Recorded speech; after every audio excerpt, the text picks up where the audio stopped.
Compound having same molecular formula but different physical and chemical properties, but different physical and chemical properties। यानी compound का सबसे पहला काम क्या होना चाहिए कि कंपाउंड का मॉलिक्यूलर फॉर्मूला सेम होना चाहिए, क्योंकि हमें पता करना है कि मॉलिक्यूलर फॉर्मूला क्या होता है। जैसे फॉर एग्जांपल हम एक कंपाउंड लेते हैं दैट इज बीनो की, ये क्या है CH3 C double bond O OOH। तो इस कंपाउंड में हाउ मेनी कार्बन्स, इस कंपाउंड में 2 कार्बन है तो लिखेंगे C2। इस कंपाउंड में हाइड्रोजन यहाँ 3 है और एक यहाँ 4 है, लिखेंगे H4 और ऑक्सीजन जो हो जाएगा वो हो जाएगा 2। यानी वैसा कंपाउंड जिसमें हम मतलब कंपाउंड में जो कंपाउंड मतलब एक किसी कंपाउंड में जो एलिमेंट्स प्रेजेंट है सबका काउंटिंग करके अगर हम एक साथ लिख दे that is known as molecular formula. इसको क्या बोलेंगे? इसको बोलेंगे मॉलिक्यूलर फॉर्मूला। यानी किसी भी कंपाउंड में कौन कौन सा एलिमेंट प्रेजेंट है सबको एक साथ लिख देने को हम क्या बोलते हैं? मॉलिक्यूलर फॉर्मूला या कंडेंस्ड फॉर्मूला। तो कहने का मतलब क्या है कि कंपाउंड के पास सेम मॉलिक्यूलर फॉर्मूला होना चाहिए किसी भी 2 कंपाउंड के पास। जैसे फॉर एग्जांपल अगर हम एग्जांपल से समझे, यहाँ देखो CH3 CH2 C double bond OOH जिसको हम लोग बोलते हैं एसिड, दिस इज एसिड। और हम यहाँ पे लिखेंगे CH3 CH2 C double bond O CH3 CH2 C double bond O, यहाँ लिखेंगे OCH3, इसको हम लोग बोलते हैं एस्टर। तो हम देखेंगे कि इस कंपाउंड में how many carbon, sir 1 carbon 2 carbon 3 carbon यानी C3। इसमें कितना कार्बन है? 1 2 3। ऑक्सीजन की बात करें तो यहाँ पर ऑक्सीजन कितना है? 3 4 5 और एक 6 यानी H6 हो जाएगा और ऑक्सीजन हो जाएगा 2। यहाँ पर देखने की कोशिश करें तो हाइड्रोजन 3 है और 3 है, यहाँ पर H6 हो जाएगा और ऑक्सीजन हो जाएगा 2। यानी 2 ऐसा कंपाउंड जिसका मॉलिक्यूलर फॉर्मूला क्या है? दोनों का मॉलिक्यूलर फॉर्मूला सेम है, लेकिन दोनों ही कंपाउंड का फिजिकल और केमिकल प्रॉपर्टीज अलग अलग होगा। कैसे अलग अलग होगा? तो फिजिकल प्रॉपर्टीज जो होता है वो इस बात पर डिपेंड करता है कि इसका बॉइलिंग पॉइंट क्या है। इस कंपाउंड का बॉइलिंग पॉइंट जो होगा वो अलग होगा और इस कंपाउंड का जो बॉइलिंग पॉइंट होगा वो भी अलग होगा, यानी दोनों कंपाउंड का बॉइलिंग पॉइंट डिफरेंट होगा। और दूसरी बात, ये एसिड है, इसमें जब हम इसको एक कंटेनर में ले लेते हैं और हम हाथ डुबाएंगे तो मेरा हाथ जल जाएगा। और इस कंपाउंड में ये एस्टर है, एस्टर में जब अपना हाथ डुबाएंगे तो हाथ को जब सुनेंगे तो इससे एक फ्रूटी स्मेल आएगा, यानी एस्टर प्रोड्यूसेस फ्रूटी स्मेल और एसिड प्रोड्यूसेस हमारा हाथ को ही जला देगा। यानी मेरे स्टूडेंट दोनों का केमिकल प्रॉपर्टीज क्या है? डिफरेंट है। तो वैसा कंपाउंड जिसका मॉलिक्यूलर फॉर्मूला देखने में तो सेम लगता है लेकिन उसका फिजिकल और केमिकल प्रॉपर्टीज अलग होता है। फिजिकल प्रॉपर्टीज बोले तो बॉइलिंग पॉइंट, मेल्टिंग पॉइंट, ये सारे क्वांटिटीज, और केमिकल प्रॉपर्टीज की बात करें तो उसका स्मेल, उसका टेस्ट, ये सारी चीजें। ये एसिड है दैट इज खतरनाक और ये क्या है? एस्टर है दैट इज फ्रूटी स्मेल। अब देखो यहाँ पे देखते हैं तो इस फेनोमेनन को क्या बोलते हैं? इसको क्या बोलते हैं? Compound having same molecular formula but physical different, but physical and chemical properties क्या हो जाएगा? But different physical and chemical properties. तो ऐसे कंपाउंड को क्या बोलते हैं? Are bond isomer. क्या बोलेंगे? Are bond isomer. इसको क्या बोलेंगे? आइसोमर। यानी मतलब क्या है कि ये जो एसिड है और ये जो एस्टर है दोनों का मॉलिक्यूलर फॉर्मूला सेम है तो दोनों क्या हो गया? आइसोमर। लेकिन इस फेनोमेनन को क्या बोलेंगे? और दिस फेनोमेनन इज कॉल्ड, क्या बोलेंगे? इस फेनोमेनन को बोलेंगे आइसोमेरिज्म। यानी दिस फेनोमेनन, जिस फेनोमेनन से किसी भी 2 कंपाउंड का क्या हो जाता है? फिजिकल और केमिकल प्रॉपर्टीज डिफरेंट हो जाता है, मॉलिक्यूलर फॉर्मूला सेम होता है, उसको क्या बोलते हैं? Isomers, isomerism. फेनोमेनन को क्या बोलेंगे? आइसोमेरिज्म। अब आगे देखते हैं कि आइसोमर का 2 टाइप होता है। कौन कौन सा टाइप होगा समझेंगे।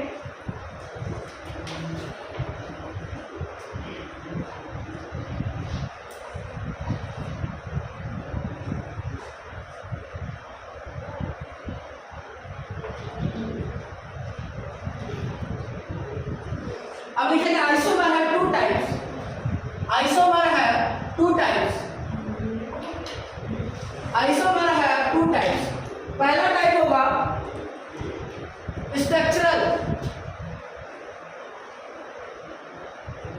दूसरा जो टाइप होगा वो होगा स्टीरियो।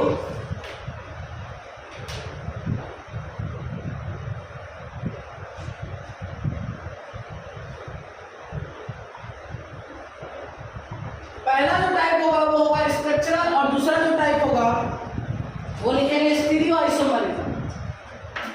स्ट्रक्चरल आइसोमरिज्म और स्टीरियो आइसोमरिज्म, इसको हम लोग डिफाइन करेंगे।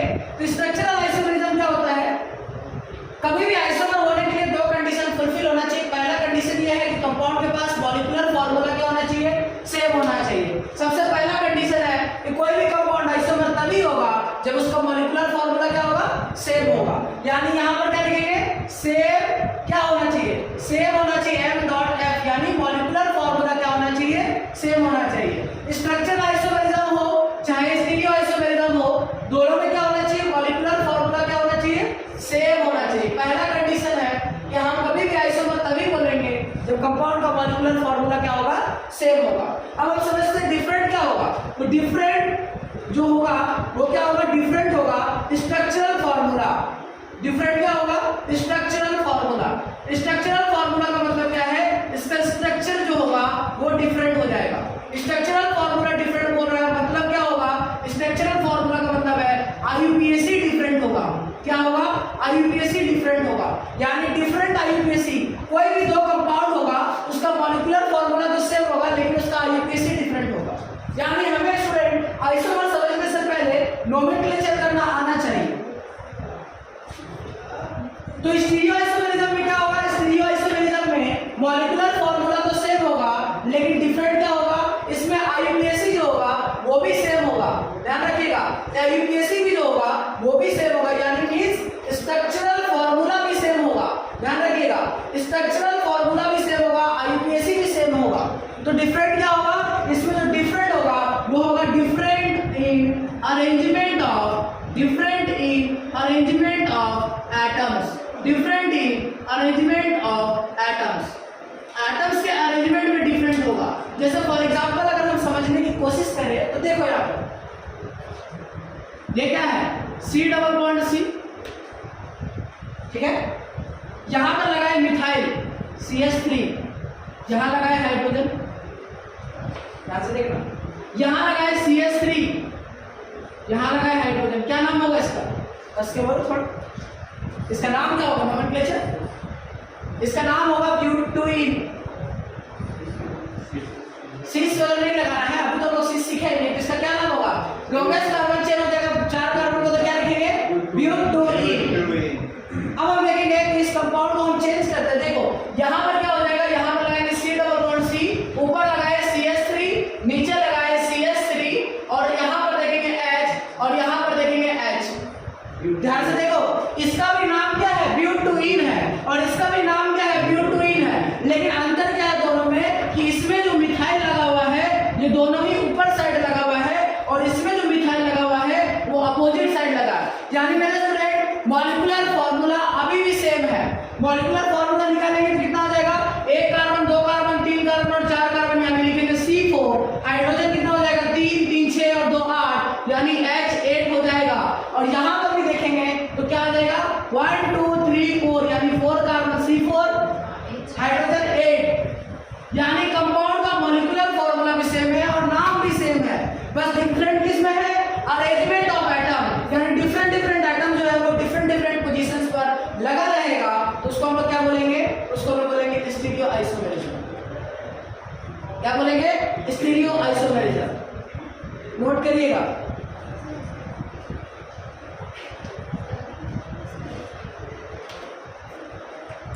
लिखिएगा स्ट्रक्चरल फार्मूला का डेफिनेशन क्या होता है?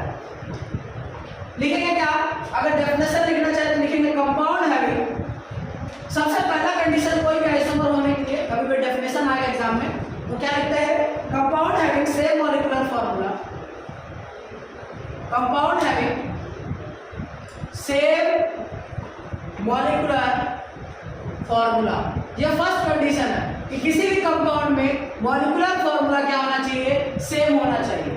Compound having same molecular formula but different in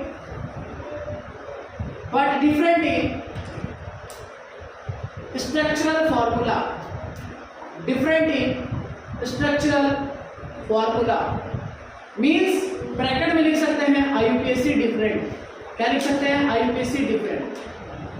जैसे एग्जांपल के तौर पर अगर हम समझना चाहे तो हमारे पास क्या आएगा, देखो यहाँ लिखा CH3 CH2 CH2 और CH3 ये कंपाउंड। यहाँ पर लिखते हैं CH3 CH CH3 और नीचे लगाते हैं CH3। क्या दोनों ही कंपाउंड का मॉलिक्यूलर फॉर्मूला बताएंगे? क्या है molecular formula? Sir 1 carbon 2 carbon 3 carbon और 4 कार्बन, यानी क्या लिखेंगे? C4H10। यहाँ क्या लिखेंगे? C4H10। लेकिन दोनों ही कंपाउंड का नेम जो होगा वो अलग हो जाएगा। IUPAC क्या बोलता है कि लॉन्गेस्ट कार्बन चेन को सेलेक्ट करेंगे तो इसका नाम हो जाएगा ब्यूट ANE। ऐसा कस के बोल सकता है। इसका क्या नाम हो जाएगा?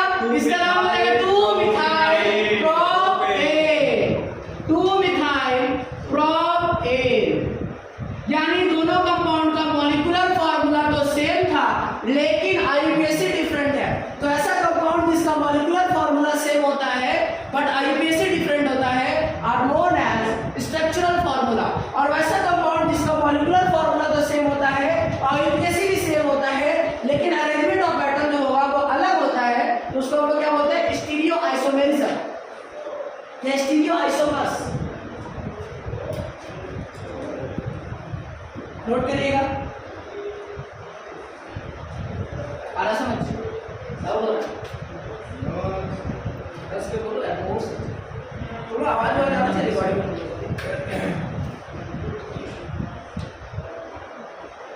आप खुश है ना? तो उससे पूछ रहे लास्ट में, खुश है ना आप?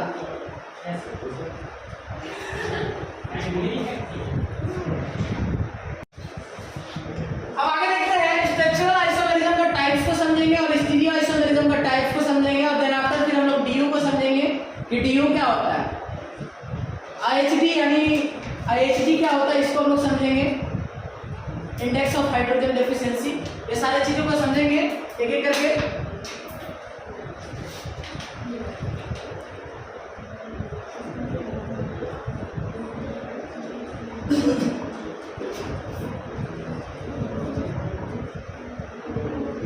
जितना भी क्लासेस चलेगा आइसोमेरिज्म में सब एक दूसरे से इंटरलिंक्ड होगा, यानी अगले क्लास में उन्हीं को समझ में आ पाएगा जो लोग आज आए हैं। ठीक है? तुम लोगों को पता है कि हम बदमाश नंबर 1 है, ये वीडियो आएगा तो उसका करेंगे। पता है आज कर देंगे तो तुम लोग एब्सेंट क्लास में घाटा का पता कैसे होगा? हल होगा मंगलवार को होगा। ये बहन वाला के चक्कर में होता है, आया भी नहीं है समझ नहीं मिल रहा। चलो तो हमने देखा स्ट्रक्चरल आइसोमेरिज्म, हमने देखा स्ट्रक्चरल आइसोमेरिज्म का क्या देखा? हमने देखा कि कंपाउंड के पास मॉलिक्यूलर फॉर्मूला सेम होगा, डिफरेंट क्या होगा? IUPAC होगा, यानी स्ट्रक्चरल फॉर्मूला डिफरेंट होगा। अब समझते हैं इसमें अलग अलग टाइप होता है। पहला टाइप का नाम है चेन आइसोमेरिज्म। क्या नाम है? Chain isomerism. दूसरे का नाम है पोजीशन आइसोमेरिज्म। Position isomerism. तीसरे का नाम है ring chain isomerism. Ring chain isomerism. चौथे का नाम है metamerism.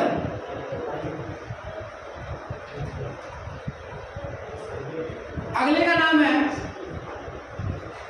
Functional isomerism. Functional isomerism. और अगले का नाम है टोटोमेरिज्म। क्या नाम है?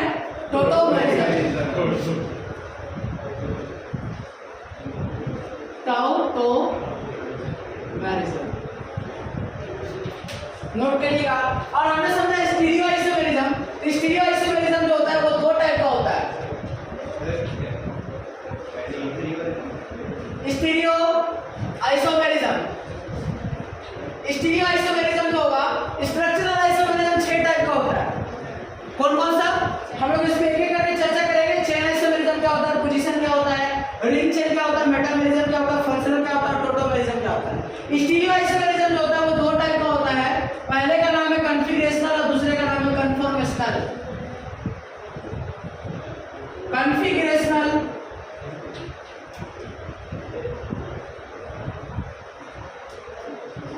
कॉन्फ़िगरेशनल और दूसरे का क्या नाम होगा, कन्फॉर्मेशनल। कॉन्फ़िगरेशनल और conformational, these are the 2 types of stereo isomerism, configurational और कन्फॉर्मेशनल। ये 2 डिफरेंट टाइप्स ऑफ आइसोमेरिज्म है। कॉन्फ़िगरेशनल आइसोमेरिज्म जो होता है वो भी 2 तरह का होता है।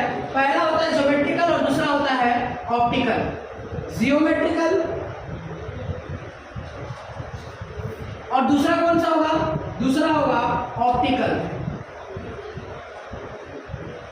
तो ये हमारा पास पूरे माइंड मैप है, यानी हमें इस आइसोमेरिज्म में क्या क्या पढ़ना है। हमें आइसोमेरिज्म में स्ट्रक्चरल आइसोमेरिज्म को पढ़ना है। हालांकि जो ऑर्गेनिक केमिस्ट्री क्लास 12 का बेस है वो सिर्फ और सिर्फ स्टीरियो आइसोमेरिज्म पे है, और जब हम इंजीनियरिंग में जाएंगे तो स्टीरियो आइसोमेरिज्म पे ज्यादा फोकस किया जाता है। वहाँ कन्फॉर्मेशनल, कॉन्फ़िगरेशनल, लोग यहाँ समझते ही नहीं है कि कन्फॉर्मेशनल और कॉन्फ़िगरेशनल है क्या। डायरेक्ट समझने लगते हैं कि प्लेन पोलराइज्ड लाइट को रोटेट करेगा या नहीं करेगा। तो हमें सबसे पहले ये सारे आइसोमेरिज्म को समझना है, उसके बाद हम कॉन्फ़िगरेशनल और कन्फॉर्मेशनल अच्छे तरीके से समझेंगे। यहाँ तक नोट करिएगा।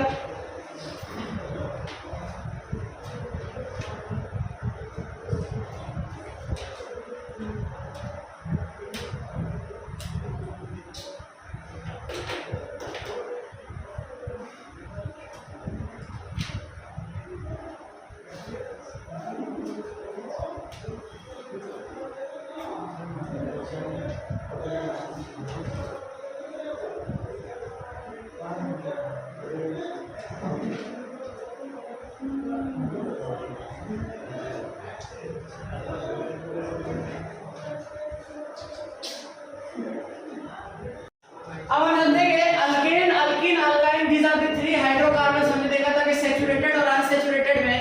तो अल्केन का जो जनरल फार्मूला आता है वो क्या आता है, जरा कस के बोलिएगा, CnH2n+2। एल्कीन का जो जनरल फार्मूला आता है वो क्या आता है, CnH2n।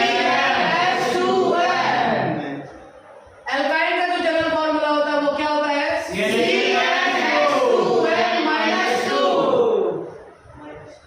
मेरे स्टूडेंट्स, हम जानते हैं कि एक कार्बन होगा तो हमेशा हम वहां पर यूज करते हैं, लेकिन ऐसा बेसिक इंफॉर्मेशन है, फिर भी हम एक बार बता देते हैं। कहीं पर एक कार्बन होता है तो क्या यूज करता है, 2 कार्बन होगा तो क्या यूज करता है, 3 कार्बन होगा तो क्या यूज करता है, 4 कार्बन होगा तो क्या यूज करता है, 5 कार्बन होगा तो क्या यूज करता है, 6 कार्बन होगा तो क्या यूज करता है, 7 कार्बन होगा तो क्या यूज करता है, 8 कार्बन होगा तो 9 कार्बन होगा तो क्या और 10 कार्बन होगा तो वेरी गुड। अब आगे देखते हैं। तो हमने क्या देखा कि एक एक कार्बन है। अब हम समझेंगे कि देखिए, अगर मान लीजिए मेरे पास लिखा हुआ है C3H8, क्या लिखा हुआ है, C3H8। तो देखिए स्टूडेंट, एल्केन में होता क्या है, एल्केन में जितना नंबर ऑफ कार्बन होता है उसका डबल करने पर +2 आता है। ध्यान रखिएगा, डबल करने पर हमेशा हाइड्रोजन, अगर 3 का डबल करते हैं तो होना चाहिए 6, तो हाइड्रोजन डबल +2 आता है। यानी एल्केन में हम एक चुटकुला सा वर्ड याद रखेंगे, डबल +2, डबल +2, यानी डबल +2, यानी हमेशा सबसे पहले डबल करेंगे। जैसे फॉर एग्जांपल अगर हम लिखे C4H तो कितना होना चाहिए, 4 का डबल होता है 8, और डबल +2 कितना होता है, यानी मेरे स्टूडेंट जब हम इसको ओपन चेन में बनाना चाहेंगे तो 4 कार्बन है, carbon number 1, carbon number 2, carbon number 3 और कार्बन नंबर 4। एल्केन का मतलब होता है कार्बन कार्बन के बीच में सिंगल बॉन्ड होना। तो रिमेनिंग पोर्शन को हम हाइड्रोजन से फिल कर देंगे, यानी इस कार्बन पे कितना हाइड्रोजन होगा, सिर्फ एक हाइड्रोजन होगा, एक हाइड्रोजन होगा और एक हाइड्रोजन होगा। ये कार्बन 2 बॉन्ड बना रही है तो और कितना बनाएगा, 2, यानी इसमें कितना हाइड्रोजन होगा, 2। इस कंपाउंड में 2 बॉन्ड बना रही है, कितना हाइड्रोजन होगा, 2। इस कंपाउंड में कितना बॉन्ड, 3। मेरे स्टूडेंट्स, हमेशा कार्बन पर याद रखिएगा कभी भी कार्बन अगर सिंगल बॉन्ड का होता है तो हाइड्रोजन कितना होना चाहिए, डबल प्लस दो, यानी नंबर ऑफ कार्बन जितना है उसका डबल प्लस दो। जैसे फॉर एग्जांपल अगर हमने लिखा C5 तो हाइड्रोजन कितना होना चाहिए, डबल प्लस दो, यानी X तो 12 हो जाना चाहिए। कार्बन अगर 6 है तो हाइड्रोजन कितना होना चाहिए, 6/3। तो मेरे स्टूडेंट हम समझेंगे एल्कीन का मतलब क्या होता है, कार्बन कार्बन के बीच में डबल बॉन्ड होना।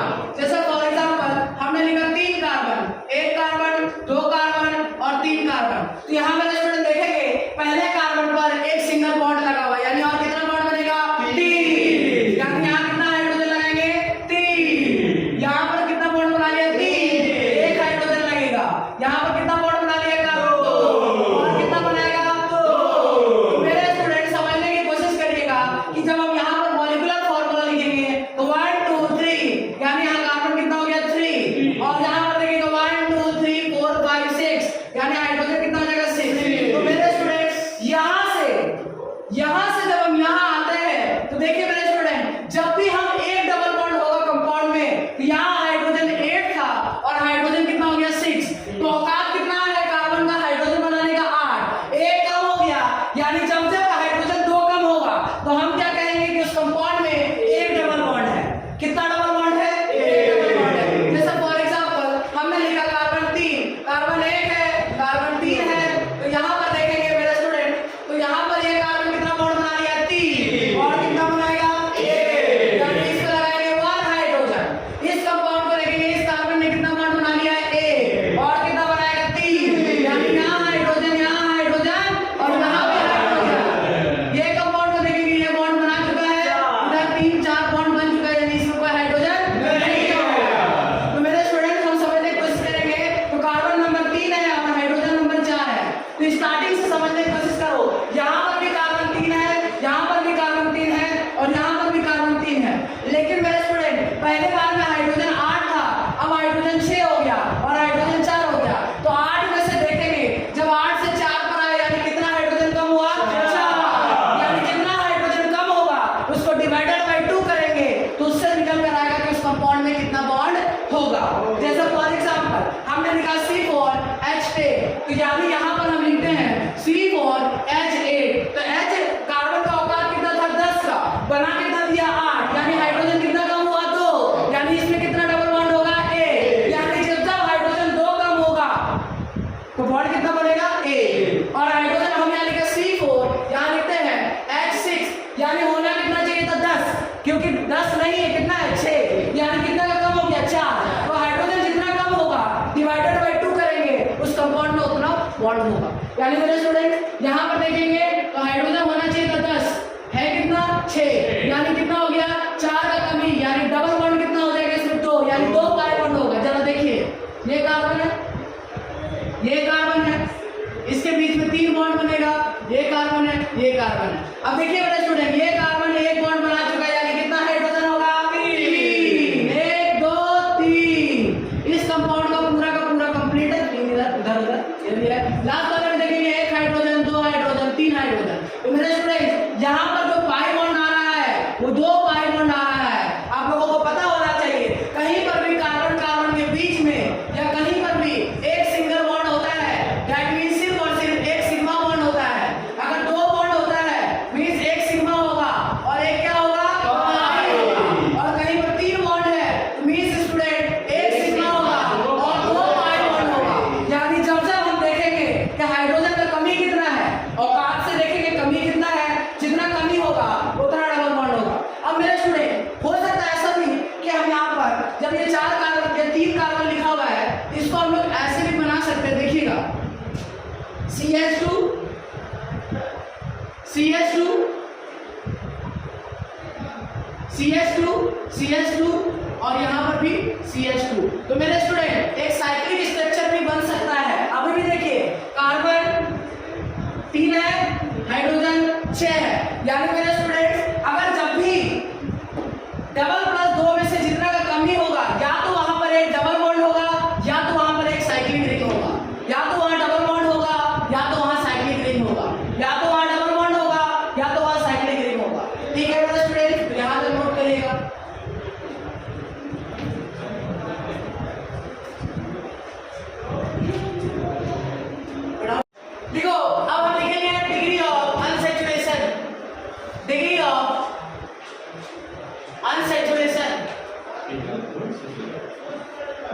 डिग्री ऑफ अनसैचुरेशन, जिसको हम लोग जनरल ऑर्गेनिक केमिस्ट्री में करते हैं, और यहाँ पर हम थोड़ा सा आइडिया सिर्फ देंगे, ज्यादा आइडिया नहीं देंगे डिग्री ऑफ अनसैचुरेशन का। तो मेरे स्टूडेंट, डिग्री ऑफ अनसैचुरेशन का मतलब इसको हम लोग बोलते हैं IHD, index of hydrogen deficiency, यानी किसी भी एल्कीन को या किसी भी एल्काइल को एल्केन में चेंज करने के लिए कितना हाइड्रोजन रिक्वायर्ड है। ध्यान से सुनिएगा, किसी भी एल्कीन को किसी भी एल्केन में चेंज करने के लिए कितना हाइड्रोजन रिक्वायर्ड है, उसको हम लोग क्या बोलते हैं, डिग्री ऑफ अनसैचुरेशन। जैसे फॉर एग्जांपल हमने लिखा CH3 index of hydrogen deficiency, CH3 CH double bond CH2, ये हमारा कंपाउंड है।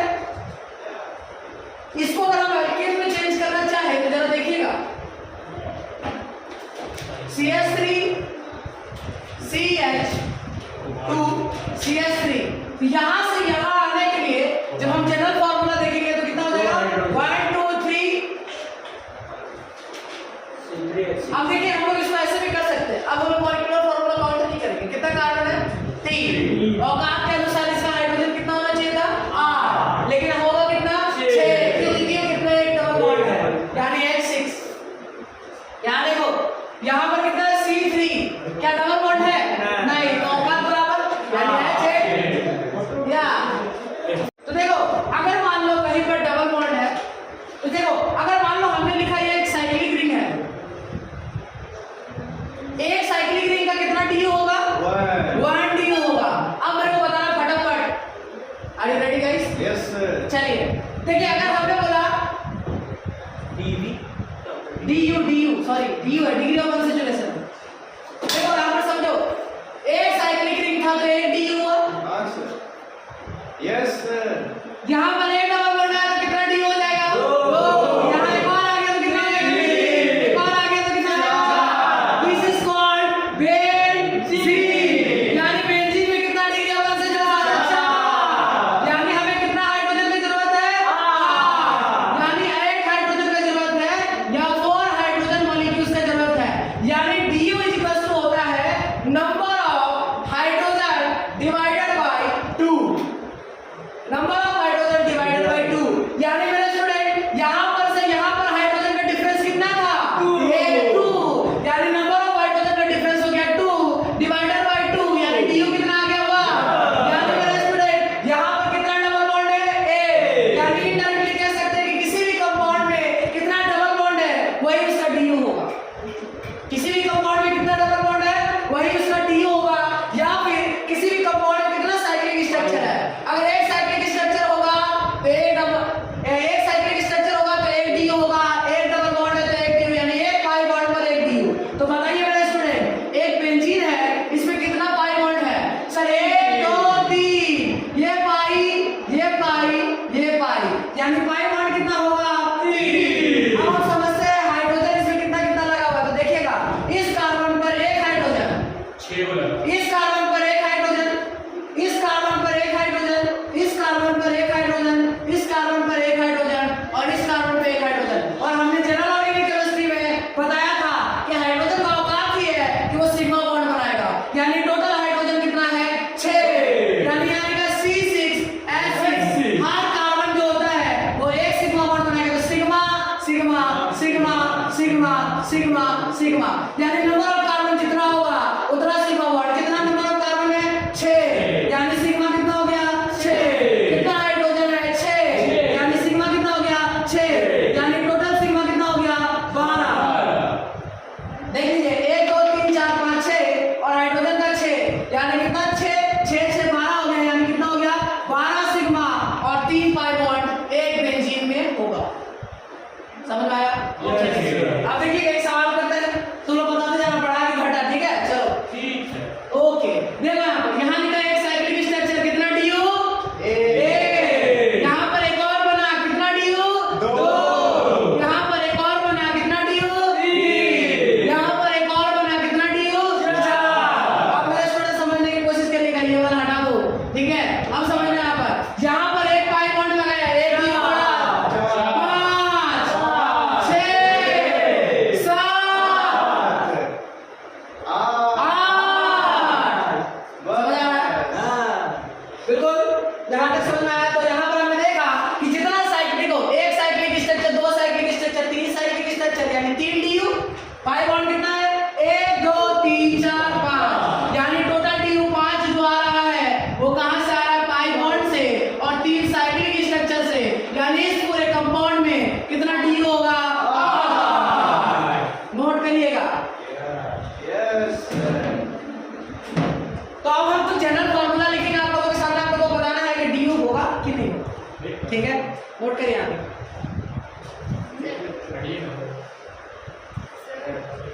इधर से नोट करना है, वो बता दीजिए। आगे बढ़ते हैं, आगे हम कुछ फॉर्मूलास को लिखेंगे। पहला फॉर्मूला है C3H8, वही टॉपिक उसी टॉपिक पे चल रहा है, C3H8। अगला जो फॉर्मूला है वो है C5H10। अगला जो फॉर्मूला है वो है C6H12। अगला जो फॉर्मूला है वो है C6H5, H14। अगला जो फॉर्मूला है C6H10, C4H6। तो मेरे स्टूडेंट, हमें क्या पता है? नाम नहीं बताना है, हमें यह बताना है। ऐसा नाम भी बता सकता है, हड़ा एकदम स्पीड में। क्या बोलता है? देखो इसका क्या नाम हो जाएगा? इसका नाम हो जाएगा propane, pentene, butene, pentene, pentene, hexane, hexane, hexane, hexide, butane, butyne. ठीक है, तो मेरे स्टूडेंट, यहाँ पर हमें क्या समझना है?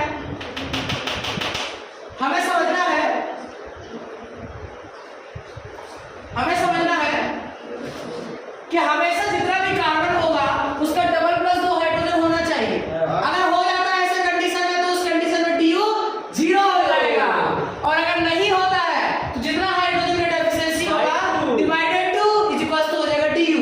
तो मेरे स्टूडेंट, यहां पर हर कार्बन कितना है? 3, डबल करेंगे तो कितना होगा? 6 में कितना ऐड करेंगे? 2, यानी 8 हो गया। क्या यानी ये कंडीशन को फेल कर रहा है, यानी इसका DU कितना हो जाएगा? 0। मेरे तो फिर से समझिए, कंडीशन ये है कि जितना कार्बन होगा उसका डबल होना चाहिए, हाइड्रोजन प्लस 2 होना चाहिए।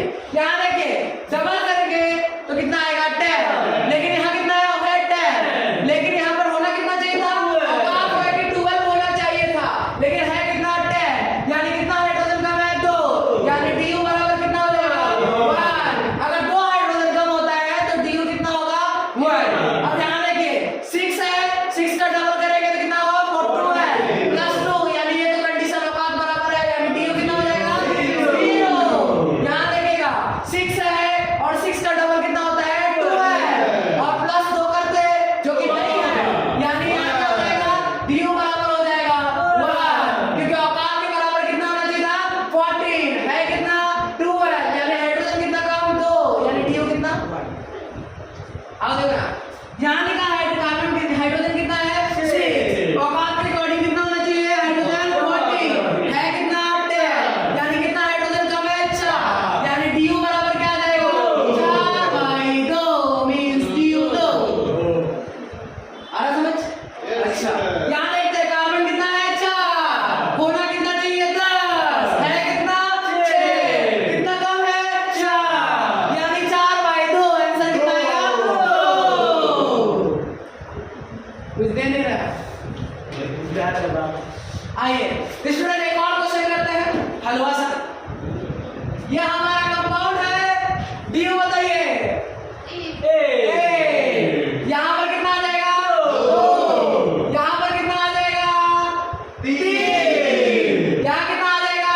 4। यहाँ कितना आ जाएगा? 5। यहाँ कितना आ जाएगा? 6। यहाँ कितना आ जाएगा? 7। यहाँ कितना आ जाएगा? 8। यहाँ कितना आ जाएगा? 9। यहाँ कितना आ जाएगा? 10। यानी जैसे जैसे साइक्लिक स्ट्रक्चर बढ़ेगा DU भी बढ़ेगा और डबल बॉन्ड भी बढ़ेगा, यानी पाई बॉन्ड। तो टोटल पाई बॉन्ड कितना है? 1 2 3 4 5 6 7 और 1 2 3 साइक्लिक स्ट्रक्चर, टोटल DU कितना होगा? 10। नोट करिएगा।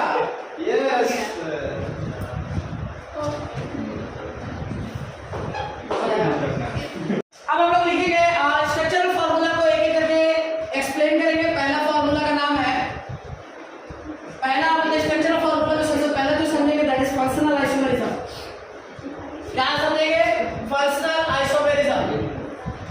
Functional isomerism.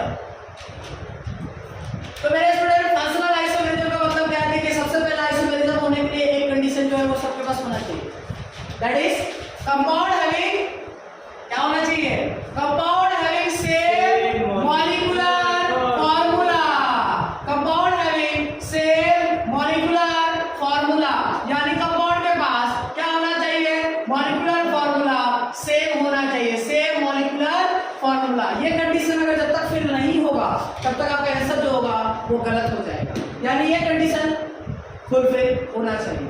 अब क्या होना चाहिए, डिफरेंट क्या होना चाहिए, डिफरेंट फंक्शनल ग्रुप, यानी क्या होना चाहिए, देखिए डिफरेंट फंक्शनल ग्रुप होना चाहिए, क्या होना चाहिए, फंक्शनल ग्रुप क्या होना चाहिए, डिफरेंट होना चाहिए। एफजी का मतलब क्या है, functional group, different functional group, यानी कंपाउंड के पास मॉलिक्यूलर फार्मूला तो सेम होगा लेकिन फंक्शनल ग्रुप क्या होना चाहिए, डिफरेंट होना चाहिए। जैसे मान लीजिए हम एक एग्जांपल समझते हैं, अभी हमने थोड़ा देर पहले एस्टर वाला एग्जांपल दिया था, वही एग्जांपल को समझते हैं। क्या लिखा, CH3 CH2 C double bond OH, that is called acid। कौन सा एसिड है, कार्बोक्सिलिक एसिड। अब यहां पे लिखेंगे CH3 C H2 C, ऐसे करते हैं CH3 C double bond O CH3, इसको क्या बोला था, इसको बोला था एस्टर, है ना। IUPAC नेम के अकॉर्डिंग क्या हो जाएगा, मिथाइल इथेनॉइड, और इसका क्या हो जाएगा, प्रोपेनोइक एसिड। तो देखिए ये एस्टर है, ये एसिड है, तो कंपाउंड का मॉलिक्यूलर फार्मूला सबसे पहले चेक करेंगे क्या सेम है। देखो मेरे स्टूडेंट्स, आप मॉलिक्यूलर फार्मूला चेक करने के लिए हम क्या करेंगे, कितना कार्बन है, 3, कितना डबल बॉन्ड है, एक डबल बॉन्ड है, यानी एक डबल बॉन्ड है तो हाइड्रोजन कितना होगा, 6 होगा, सही बात है, हाइड्रोजन कितना होगा, 6, बचा ऑक्सीजन लिख दो, नहीं समझा। देखो यहाँ पर इस कंपाउंड में कितना कार्बन है, 3, औकात के अनुसार हाइड्रोजन कितना होना चाहिए, 8, लेकिन है कितना, 6। क्यों लिखेंगे 6, क्यों, क्योंकि इस कंपाउंड में एक डबल बॉन्ड है। कभी भी किसी भी कंपाउंड में डबल बॉन्ड अगर आ जाता है मींस हाइड्रोजन जो होगा वो 2 कम हो जाएगा, यानी यहाँ कितना आ जाएगा, H6 और O2। क्या दोनों कंपाउंड का मॉलिक्यूलर फार्मूला सेम है, Yes sir। अगर दोनों कंपाउंड का मॉलिक्यूलर फार्मूला सेम है मेरे स्टूडेंट, तो हम क्या चेक करेंगे कि देखिए सबसे पहले किसी भी कंपाउंड में अगर मॉलिक्यूलर फार्मूला सेम हो जाता है तो हम वहां फंक्शनल ग्रुप को चेक करेंगे, यानी यहाँ पर जो फंक्शनल ग्रुप है वो है एसिड और यहाँ पर जो फंक्शनल ग्रुप है वो है एस्टर, यानी दोनों कंपाउंड में डिफरेंट फंक्शनल ग्रुप होगा, तो उस आइसोमेरिज्म को क्या बोलेंगे, फंक्शनल आइसोमेरिज्म, यानी compound having same molecular formula but different functional group, that is called functional isomerism. तो स्टूडेंट हम समझने की कोशिश करते हैं, तो हमने देखा कि पहला जो कंडीशन है यानी क्या हो जाएगा, एसिड और ईस्टर में एक कंडीशन बनता है, एसिड और ईस्टर में एक कंडीशन बनेगा, नोट करिए, एसिड और ईस्टर में एक कंडीशन बनेगा।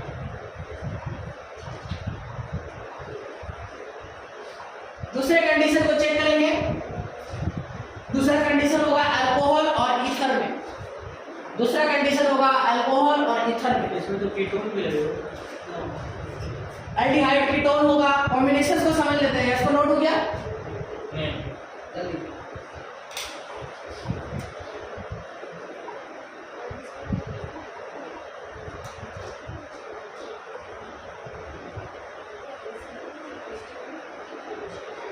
सेकंड लिखिएगा alcohol and ether, alcohol and ether, alcohol and ether, ये एग्जांपल पहले भी लिखवा चुके हैं इसीलिए इसको इरेज कर रहे हैं। दूसरा लिखिएगा, देखिए हमने यहाँ पर सारा कंडीशन को समझ लेते हैं कि अगर कभी भी अल्कोहल और ईथर साथ में आ जाए, क्या आ जाए, अल्कोहल और ईथर, अल्कोहल ईथर साथ में आ जाए तो इस कॉम्बिनेशन को क्या बोलेंगे, फंक्शनल आइसोमेरिज्म। प्रूफ देखेंगे, दूसरा लिखेंगे 1 डिग्री 2 डिग्री और 3 डिग्री अमीन। मेरे स्टूडेंट ये डिफरेंट फंक्शनल आइसोमेरिज्म हो जाएगा। कभी भी अमीन एक ऐसा कंडीशन है जिस कंडीशन में जब अमीन आएगा तो 3 क्वेश्चन अलग अलग रहेगा और तीनों में अमीन लगा है तो वो फंक्शनल आइसोमेरिज्म होगा। 1 डिग्री अमीन को अलग फंक्शनल आइसोमेरिज्म मान अलग अलग फंक्शनल ग्रुप मान करके करेंगे, हम समझाएंगे कैसे। तीसरा जो कंडीशन है वो है एल्डिहाइड और कीटोन में, किसमें है, एल्डिहाइड और कीटोन में, एल्डिहाइड और कीटोन में। पहला किसमें है? अल्कोहल ईथर में। दूसरा किसमें है? अल्कोहल ईथर में। दूसरा किसमें है? एसिड और ईस्टर में। और हमने एक और देख लिया, कौन सा देख लिया? एसिड और ईस्टर वाला। यानी मेरे स्टूडेंट ये चार कंडीशन, और भी कंडीशन होगा लेकिन हमें इस चार कंडीशन के बारे में बढ़िया से समझना है। अल्कोहल ईथर वाला समझते हैं एग्जांपल से, देखिएगा। हमने यहाँ पे क्या लिखा? CH3 CH2 CH3 CH2 CH2 OH। जब किसी भी फंक्शनल ग्रुप में OH, किसी भी कंपाउंड में OH लग जाता है, दैट इज कॉल्ड अल्कोहल। और हम यहाँ पर देखेंगे CH3 CH2 OCH3। तो मेरे दोस्त फिर से मॉलिक्यूलर फार्मूला, अब कार्बन कार्बन काउंट करेंगे सिर्फ। How many carbon? 3। यहाँ कितना कार्बन है? 3। हाइड्रोजन गलती से भी काउंट नहीं करेंगे। कैसे काउंट करेंगे? तो इस कंपाउंड में सिंगल बॉन्ड है, यानी क्या हो जाएगा? औकात के अनुसार हाइड्रोजन कितना होना चाहिए था? 8। तो है कितना? 8। और यहाँ रहेगा O। क्लियर है? जब किसी भी कंपाउंड में, इस कंपाउंड में भी कोई डबल बॉन्ड नहीं है, अगर डबल बॉन्ड नहीं है तो औकात अनुसार हाइड्रोजन 8 और एक ऑक्सीजन। सही बात है? तो दोनों कंपाउंड का मॉलिक्यूलर फार्मूला बिल्कुल सेम है, लेकिन यहां पर लगा जाने वाला फंक्शनल ग्रुप OH है और यहां पर जो लगा जाने वाला functional group that is called ether. यानी मेरे दोस्त जब कंपाउंड का, आप समझिएगा, हमने एक और एग्जांपल दिया था इससे पहले। कौन सा एग्जांपल दिया था? C3 एसिड ईस्टर वाला एग्जांपल क्या था? C3H, जरा देखो तो, C3H S6O2। ठीक है? और यहाँ पर क्या लिखा? C3H6O2। मेरे स्टूडेंट जरा ध्यान से देखिएगा, दोनों ही कंपाउंड का जो दोनों ही एग्जांपल है, इसको अगर एक बार समझ लेते हैं तो कहानी बहुत जबरदस्त क्लियर हो जाएगा। देखिए, इस कंपाउंड में भी 3 कार्बन है, इस कंपाउंड में भी 3 कार्बन है। जब कंपाउंड का कार्बन 3 हो और औकात बराबर हाइड्रोजन हो जाए, तब वहां पर ऑक्सीजन का जो बॉन्ड होगा वो सिंगल होगा। ध्यान से समझिए, जब भी कार्बन को देखेंगे, यहाँ पर देखिए कार्बन और हाइड्रोजन जो है वो औकात बराबर हो जाए। हाइड्रोजन औकात बराबर मतलब क्या है? 8, यानी डबल प्लस 2 हो जाता है, तो उस समय जो ऑक्सीजन लगेगा वो ऑक्सीजन का बॉन्ड कैसा होगा? सिंगल। अगर मान लीजिए हम देखा, यहाँ पर देखा डबल प्लस डबल ही सिर्फ हो जा रहा है, यानी औकात बराबर नहीं है, कम है। कितना कम है? 2। यानी एक बॉन्ड होगा और वो बॉन्ड जो होगा वो ऑक्सीजन का डबल बॉन्ड होगा। यानी मेरे स्टूडेंट, जब औकात बराबर हाइड्रोजन नहीं आता है तो एसिड या ईस्टर बनेगा, और औकात बराबर हाइड्रोजन आ जाएगा तो अल्कोहल और ईथर बनेगा। जैसे मेरे से पूछा कि चलो बताइए, एक कंपाउंड लिखा C3H, ऐसे लिखा C4H8O लिख दिया, ऐसे करके लिख दिया। बताइए कि ये कंपाउंड का क्या नाम होगा? 4 ऑप्शन दे दिए एग्जाम में। अब हमको पता करना है कि हम अगर देखेंगे तो देखिए मेरे स्टूडेंट, 4 2 जा 8, क्या औकात बराबर है? नहीं है। या तो ये कंपाउंड एसिड होगा या तो ये कंपाउंड ईस्टर होगा। यानी मेरे स्टूडेंट खेल से ऐसे ही समाप्त हो गया कि 2 ऑप्शन तो हमने उड़ा दिया, अल्कोहल ईथर तो हो नहीं सकता, क्योंकि हम यहाँ पर फिर से लिखते, देखिए C5 लिखा और यहाँ पर लिखा H12O, यानी 5 का औकात बराबर हाइड्रोजन है क्या? Yes sir. अगर औकात बराबर होगा तो यहाँ पर क्या नहीं हो सकता है? एसिड या ईस्टर। क्या हो सकता है? दैट इज अल्कोहल और ईथर। यानी इसका फार्मूला अगर हम बनाना चाहे, ये आइसोमर का मेन बेस है, इसको नहीं समझा तो क्या समझा? 5 कार्बन है तो लिखेंगे 1 2 3 4। अब देखिए ऑक्सीजन कैसा होगा? औकात बराबर होगा तो ऑक्सीजन का बॉन्ड सिंगल होगा, यानी कहीं बीच में ऑक्सीजन को पटक दो बीच में। या तो ऐसा करो कि यहाँ पर पूरा कार्बन लिखो, और भी बन सकता है, लेकिन हमें क्या पता है, या तो OH के फॉर्म में होगा या ऑक्सीजन बीचों बीच आएगा। इसको क्या बोलते हैं? इसको बोलते हैं ईथर और इसको क्या बोलते हैं? अल्कोहल। या तो यानी जब कंडीशन क्या है कि हाइड्रोजन जो होगा वो औकात बराबर होगा, तो हम क्या बोलेंगे? वहां पर क्या फॉर्म होगा? अल्कोहल या ईथर। औकात बराबर नहीं होगा तो क्या फॉर्म होगा? एसिड या ईस्टर।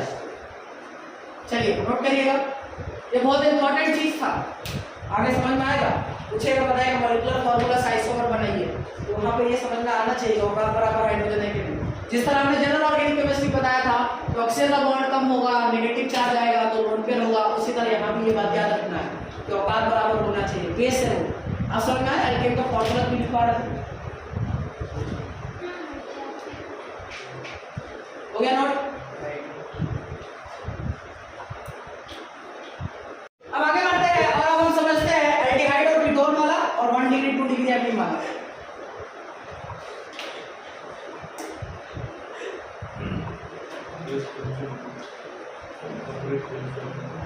देखिए स्टूडेंट, अगर हम एल्डिहाइड और कीटोन को समझना चाहे तो एल्डिहाइड और कीटोन में समझना चाहेंगे तो क्या लिखेंगे? देखिए यहां पर लिखा CH3 CH2 C double bond OH, that is called aldehyde. CH3 C double bond OCH3, that is called ketone, that is called ketone. यानी मेरे स्टूडेंट, अगर हम देखो फिर से देखना चाहेंगे, फिर से मॉलिक्यूलर फार्मूला चेक करते हैं क्या वो तरीका फुलफिल हो रहा है। C3 C3 कितना डबल बॉन्ड है? यानी औकात से कम कर दे तो हाइड्रोजन, या कितना आएगा? H6 आएगा और क्या आएगा? O आएगा।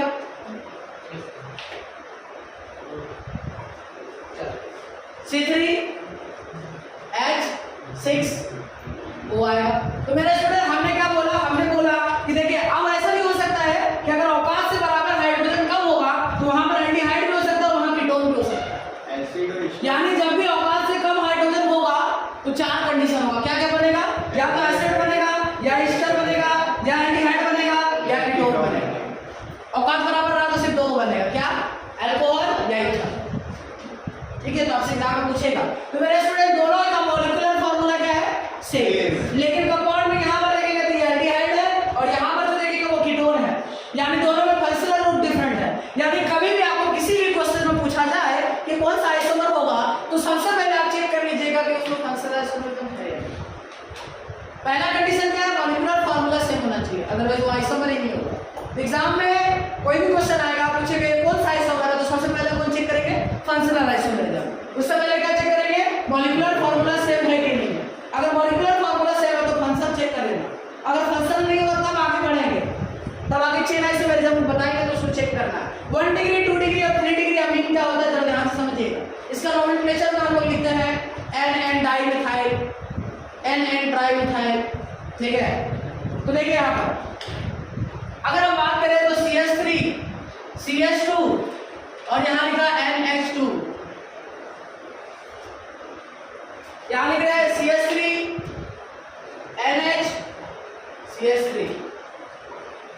एक काम करते हैं, इसको एक कार्बन और बढ़ाते हैं, CH2 CH3 CH2 CH3 और यहाँ पर लिखेंगे CH3 N CH3 N CH3। तो देखो मेरे स्टूडेंट, जो नाइट्रोजन है वो कितने कार्बन से कनेक्टेड है?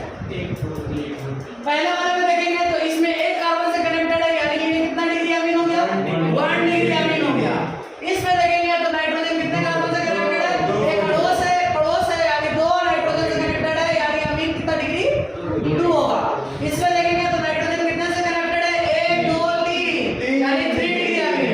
तो हर जो डिग्री अमीन होगा दिस आर दी। हम सबसे पहले क्या चेक करेंगे? पहला कंडीशन है कि मॉलिक्यूलर फार्मूला सेम है। यहाँ कितना कार्बन है?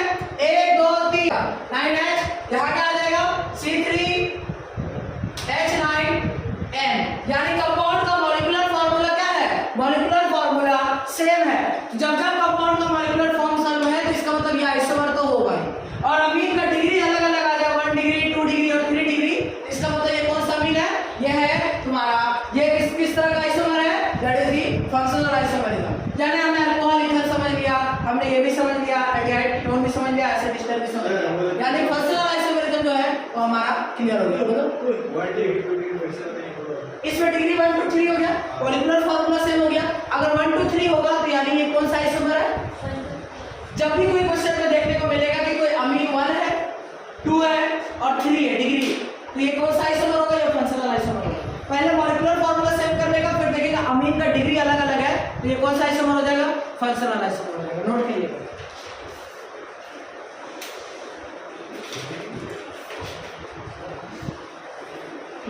जल्दी नोट करिएगा।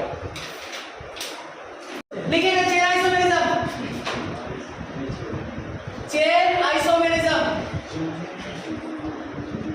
Chain isomerism. इसको डिफाइन कुछ हुआ नहीं। ये सेकंड नंबर पॉइंट है जिसमें क्या लिखते हैं compound having same molecular formula. क्या लिखेंगे compound having same molecular formula. Molecular formula क्या होना चाहिए? मॉलिक्यूलर फार्मूला कभी भी आइसोमर होगा तो सेम होना चाहिए। Rich chain isomerism. हाँ और देखिए सबसे पहले अगर हम बात करें तो फंक्शनल नहीं रिच चेन नहीं सिर्फ चेन आइसोमरिज्म कहां लिखा है? दिखाई तो है रिच चेन लिखा है। चेन आइसोमरिज्म होगा चेन आइसोमरिज्म। मॉलिक्यूलर फार्मूला क्या होगा? मॉलिक्यूलर फार्मूला जो होगा वो सेम होगा मेरे स्टूडेंट। तो मॉलिक्यूलर फार्मूला जब सेम होता है तो डिफरेंट क्या होगा? देखिए और क्या सेम होगा? फंक्शनल ग्रुप भी सेम होगा। ध्यान रखिएगा सबसे पहले क्वेश्चन में मॉलिक्यूलर फार्मूला सेम होना चाहिए। दूसरा क्या है? फंक्शनल ग्रुप भी सेम होना चाहिए। अगर फंक्शनल ग्रुप डिफरेंट हो जाएगा तो वो फंक्शनल आइसोमर हो जाएगा।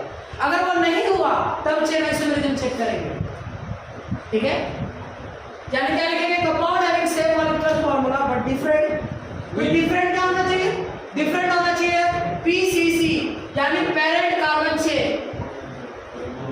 पीसीसी का फुल क्या लिखेंगे? Parent carbon chain compound having same molecular formula but different parent carbon chain.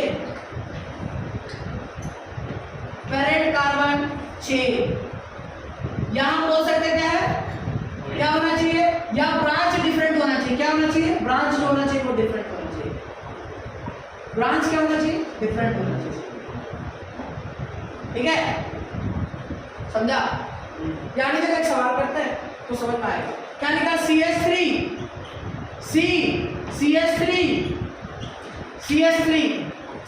ठीक है यहां क्या लिखा? CH3 CH2 CH2 CH3। क्या दोनों कंपाउंड में नंबर ऑफ कार्बन कितना है? सेम 4। हाइड्रोजन काउंट करेंगे क्या? नहीं। कितना है? सब जगह सिंगल बॉन्ड है यानी हाइड्रोजन कितना होगा? औकात बराबर यानी कितना होगा? H10 होगा। और यहां देखेंगे तो यहां कितना है? C4H10। तो मेरे स्टूडेंट जब मॉलिक्यूलर फार्मूला से हो जाए तो फिर चेक करिए क्या दोनों में फंक्शनल ग्रुप है? नहीं। अगर होता तो चेक करते क्या दोनों फंक्शनल ग्रुप सेम है? नहीं। तो यहां पर देखेंगे पेरेंट चेन में 3 कार्बन और यहां पर पेरेंट चेन में 4 कार्बन। यानी पेरेंट चेन का मतलब क्या होता है? पीसीसी को बोल सकते हैं मेन चेन जिसको नंबरिंग करेंगे सेलेक्ट करेंगे नोमेनक्लेचर के लिए। वो अगर डिफरेंट होता है तो क्या हो जाएगा? वैसे कंपाउंड को क्या बोलेंगे? वैसे कंपाउंड को बोलेंगे चेन आइसोमरिज्म। जैसे कि एग्जांपल करते हैं और ब्रांच भी डिफरेंट रहेगा। ब्रांच में नंबर ऑफ कार्बन डिफरेंट होना चाहिए। अगर ब्रांच डिफरेंट कर देंगे तो फिर तो वो मॉलिक्यूलर फार्मूला से नहीं हो पाएगा। यानी नंबर ऑफ कार्बन ब्रांच में डिफरेंट होना चाहिए। जैसे कि एग्जांपल करते हैं अब लास्ट एग्जांपल यहां पर समझेंगे CH3 देखना आप CH2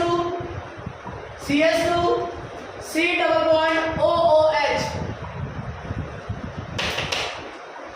यहां लिखेंगे CH3 यहां लिखेंगे CH यहां लिखेंगे C डबल बॉन्ड OH यहां लिखेंगे CH2 यहां लिखेंगे CH3।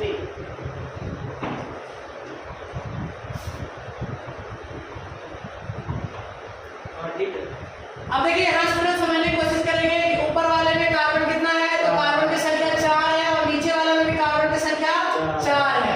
अब हाइड्रोजन की बात करें तो देखिए ऑक्सीजन यहां पर डबल बॉन्ड बनाएगा मिक्स क्या हो जाएगा? हाइड्रोजन जो हो जाएगा वो औकात से कम हो जाएगा यानी कितना आ जाएगा? 8 हो जाएगा। देख सकते हैं आप 8 या 9 हो जाएगा। कितना हो जाएगा? 3 4 7 8 हो जाएगा। 8 हो जाएगा और ऑक्सीजन कितना हो जाएगा? 2 हो जाएगा। यहां देखेंगे तो हाइड्रोजन कितना हो जाएगा? 8 हो जाएगा और ऑक्सीजन कितना हो जाएगा? 2 हो जाएगा। दोनों ही कंपाउंड का मॉलिक्यूलर फार्मूला जो है वो सेम है। लेकिन जब हम नंबरिंग करेंगे तो देखो पहले चेक करेंगे मॉलिक्यूलर फार्मूला से फिर चेक करेंगे क्या इसमें फंक्शनल ग्रुप जो लगा वो भी सेम है? Yes sir. अगर फंक्शनल ग्रुप डिफरेंट हो जाता तो ये फंक्शनल आइसोमर हो जाता। फंक्शनल ग्रुप सेम है तब चेक करेंगे कि क्या इसमें जो लगा हुआ कार्बन है वो पेरेंट चेन चेक करेंगे। यहां पर जो पेरेंट चेन करते हैं नंबरिंग के लिए तो एक ब्रांच में चला जाएगा। मेन कार्बन में कितना हो जाएगा? 1 2 3 और ऊपर वाले में सेलेक्ट करेंगे तो मेन में कितना हो जाएगा? 1 2 3 4 यानी पेरेंट चेन में नंबर ऑफ कार्बन डिफरेंट हो जाएगा। दैट मींस क्या हो जाएगा? ये चेन आइसोमरिज्म हो जाएगा और इसका नाम भी डिफरेंट है। यहां क्या लिखेंगे? 2 मिथाइल प्रोपेनोइक एसिड और यहां क्या लिखेंगे? Butanoic acid. तो दोनों का नाम डिफरेंट। तो नाम डिफरेंट तो कौन सा आइसोमर? पहले तो बात करेंगे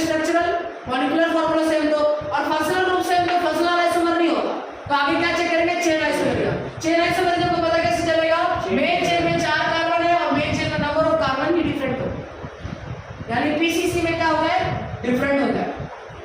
यही हो गया चेन आइसोमरिज्म। क्लियर है? तो आज इतना ही